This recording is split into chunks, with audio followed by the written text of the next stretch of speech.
Got it. Sir, given your experience in Japan, do you see recent tension between India and Japan due to a difference in stance on Russia-Ukraine war?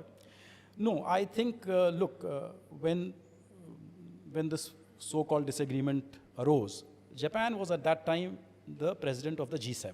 Okay. So I think Japan was articulating the G7 position on Ukraine, which is a very clear position. They believe that Russia, by illegally invading Ukraine, has created a security crisis for Europe, and they need to resolve it. Our relationship with Russia is very different. It is based on a bedrock of friendship and cooperation dating back to several decades.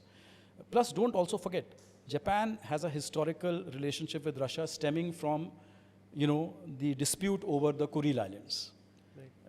And Japan, in fact, technically Japan and Russia are still at war. That war has not yet ended. So I think that was the disagreement about. I don't think that has had any impact on the strategic partnership between India and Japan. Of all the strategic partnerships we have, I think the one with Japan is one of the most special ones. Japan is our #1 partner for infrastructure development. ये जो Delhi metro आप देख रहे हैं वो भी Japan की सहायता से ही बनी है. जायका ने उसमें कंट्रीब्यूशन योगदान दिया था. और भी कई मेट्रोज जो अभी भारत में वाराणसी में भी I think they are contributing the Kyoto project Banaras और जो बिल्कुल स्मार्ट सिटीज़ में जापान का योगदान है. क्योटो में जो क्योटो और वाराणसी का जो लिंक हुआ था उसमें भी जापान की भागीदारी है. So Japan is a very very important partner and I don't think there is any major disagreement on even on the Ukraine issue, because by and large I think the West has understood our position on Russia. Got it. And sir, what are your take on China? Because I see people talking two sides. One is that we should be pro-China and we should grow along with them. Second is कि हमें अपने को ही develop करना चाहिए. China is the biggest competition. See, there are two aspects to this. One is China is an immediate neighbor. We share a long land boundary, right, with China, more than 3,000 kilometers land boundary with China. So we have to live together with China. There is no doubt about it.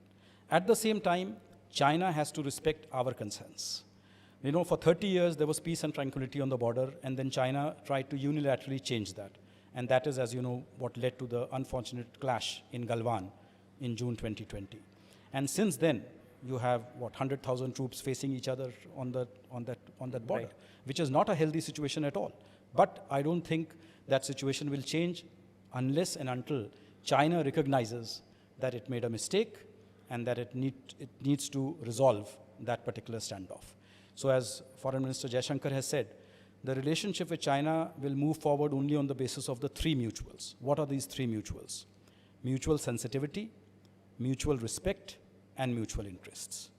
If China follows that, then I think the relationship can improve, because there are many areas where China and India can work together. Right. I mean, climate change is one such area.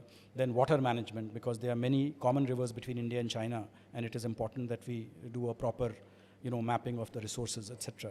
Then global health, after all, the COVID virus, where it emerged from, international terrorism, international trade. So there are many areas where India and China can work together, but for that, I think those three mutuals have to be respected. I think talking about China, we can't miss point on United States. You have been in United States, you have worked closely with that particular country. Can you walk us through some of the initiatives that you took while you were posted there?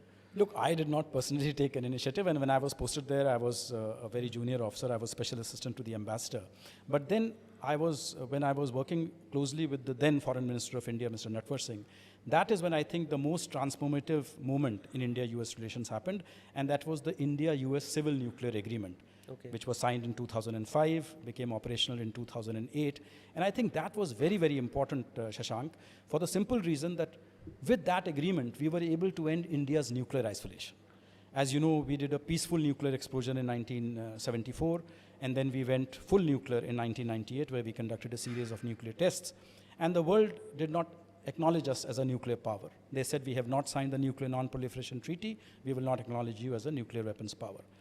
But because of that agreement, I think the US acknowledged that yes, India should be a part of the global nuclear non-proliferation regime, and they relaxed their export control rules. They allowed India to be a country which has civilian technology and which has military technology as well.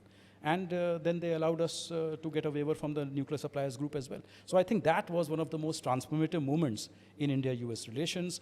It led to the deepening of the strategic partnership, and now, of course, that partnership has grown leaps and bounds. We are now members of the Quad, as you know. So I think that was the starting point.